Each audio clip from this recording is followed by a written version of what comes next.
Hola chicos, en esta oportunidad vamos a hablar sobre la morfología interna a nivel del sistema nervioso central y tenemos que recordar siempre dos cositas antes de comenzar con esta clase. La primera es que todas las dendritas de las neuronas es también llamada la sustancia gris. En cambio, los axones de las mismas es llamada la sustancia blanca. Con respecto a este tema, la sustancia gris van a ser los núcleos basales y la sustancia blanca van a ser las fibras, que más adelante vamos a detallar cuáles son y cuáles son las características de las mismas. Bueno, vamos a hablar ahora sobre la sustancia blanca, que a ese nivel se van a agrupar y van a formar las llamadas fibras. Ahora, esas fibras se van a subclasificar de diferente manera. Empezamos con el primer grupo. El primer grupo de fibras son ya las llamadas fibras comisurales. Es decir, van a unir un hemisferio cerebral con otro hemisferio cerebral. Y en la más resaltantes aquí tenemos al cuerpo calloso. Obviamente van a existir otros tipos de fibras comisurales como la comisura blanca anterior, comisura blanca posterior y el trígono cerebral o también llamado el fornix. Ahora, en este gráfico vemos un corte a nivel la cara medial del cerebro donde podemos ver al cuerpo calloso y todas sus partes.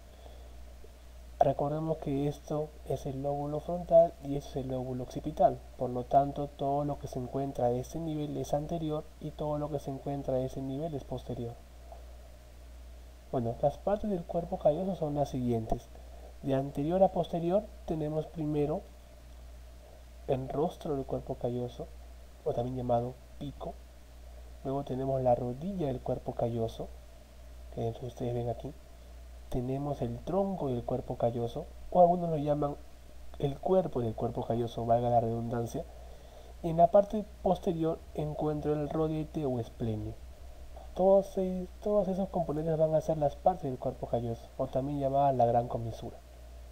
Y en ese gráfico que ven ustedes aquí aparecer es el trígono cerebral, o también llamado fornix, que va a constar de dos pilares, un pilar anterior y un pilar posterior, y obviamente ya tiene su cuerpo. Entonces el trígono cerebral tiene tres partes, ambos pilares y el cuerpo del trígono cerebral o fornix. Luego, el otro grupo de fibras son las llamadas fibras de proyección. Estas fibras de proyección se van a encargar de unir a la corteza cerebral con otras estructuras. Ahora, mientras que las fibras comisurales siempre son en dirección horizontal, las fibras de proyección son en dirección vertical. Dentro de la fibra de proyección tenemos las fibras cortas, o sea, una longitud disminuida, y unas fibras de una longitud aumentada, o también llamadas fibras largas. Las fibras cortas van a unir la corteza cerebral con los núcleos basales y las fibras largas van a unir la misma corteza pero con la médula espinal. Ahora, cabe resaltar que el conjunto de fibras de proyección se llama la corona radial. Ahora, vamos a detallar muy bien ahora sobre todo las fibras largas. Empezamos que tenemos las tres tipos de cápsulas que son la cápsula interna, la cápsula externa y la cápsula extrema. La de mayor importancia va a ser la cápsula interna, que aquí la podemos ver con mayor detalle. Bueno, este es un corte, este es un corte de fleshing, un corte horizontal al nivel de los hemisferios cerebrales, y podemos ver aquí lo siguiente. Podemos ver que la cápsula interna va a tener tres partes, un brazo anterior, que es esto, una rodilla y un brazo posterior. Ahora, por cada uno de esos brazos o porciones de la cápsula interna van a pasar fibras nerviosas que más adelante vamos a detallar. Y aquí también se puede observar la cápsula externa y la cápsula extrema. Cabe resaltar que la cápsula extrema va a estar muy relacionado con esto que ustedes ven aquí, que es el lóbulo de la ínsula. Y por último, el último grupo de fibras van a ser las fibras de asociación. Estas fibras de asociación se van a encargar de unir varias áreas cerebrales o lóbulos cerebrales, ya sea del mismo lado o el lado contrario.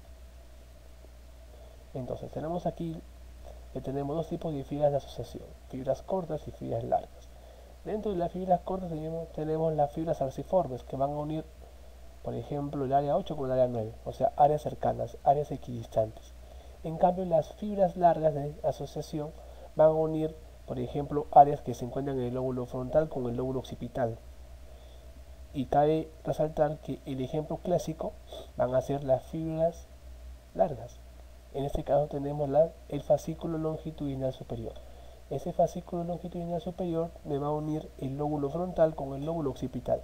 Para ser más exactos, el área 46 que se encuentra en el lóbulo frontal, o sea la parte más anterior, con las áreas 18 y 19 que se encuentran posteriormente a nivel del lóbulo occipital. Luego tenemos el fascículo longitudinal inferior que se va a encargar de unir el lóbulo temporal con el lóbulo occipital. Para ser más exactos, las áreas 21 y 22 del lóbulo temporal con las áreas 18 y 19 del lóbulo occipital. Luego tenemos a la circunvolución del cíngulo, que se va a encargar de unir básicamente dos estructuras. Se va a encargar de unir a la circunvolución del cuerpo calloso por arriba y a la circunvolución del hipocampo por abajo. Luego tenemos al fascículo uncinado y por último a los fascículos o al fascículo en sí fronto-occipital. En sí, lo que hemos visto ahora, muchachos, es la clasificación de la sustancia blanca con la forma de fibras. Ahora nos toca hablar sobre la sustancia gris. Y aquí están los núcleos basales, mal llamados antes ganglios basales.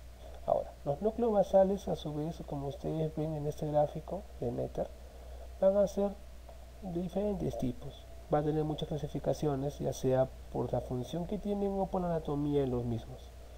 Ahora, empecemos. ¿Cuáles son los núcleos basales? Ahora, tenemos aquí lo que ustedes ven de color verde, es el llamado núcleo caudado.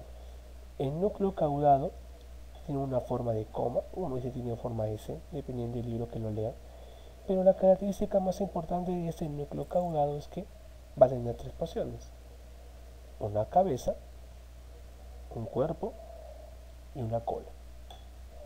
Repito, tiene tres porciones: una cabeza, un cuerpo y una cola. Ahora, cada una de esas tres porciones se va a relacionar mucho con determinada estructura. Para empezar, lo primero que vemos aquí es el cuerpo del núcleo caudado con el tálamo. Está íntimamente relacionado uno con el otro. Ahora, ¿y cómo así se van a relacionar? Ustedes ven este nivel, bueno, el dibujo no se presta con fines prácticos, pero vamos a suponer que está a ese nivel. Se encuentra un surco llamado el surco optoestriado. Este surco optoestriado se encuentra separando el cuerpo del núcleo caudado con el tálamo. Ahora, por este surco van a pasar dos estructuras: la estría terminal y la vena terminal. Y ahora, ¿qué más ven ustedes aquí? A la cola del núcleo caudado, que se relaciona mucho con el complejo nuclear amigdalino, o también llamado a algunos autores núcleo amigdalino o amigdaliano, que es muy importante con respecto a las emociones en el llamado sistema límbico, ¿no? Ahora, tenemos que hablar que la cabeza del núcleo caudado va a formar la pared lateral del ventrículo lateral. Ahora, suena como trabalengua, pero en sí, en todo el sistema nervioso central existen ventrículos. Esos ventrículos no son el corazón, por si acaso, sino son los encargados de drenar y permitir la circulación del líquido cefalorraquídeo.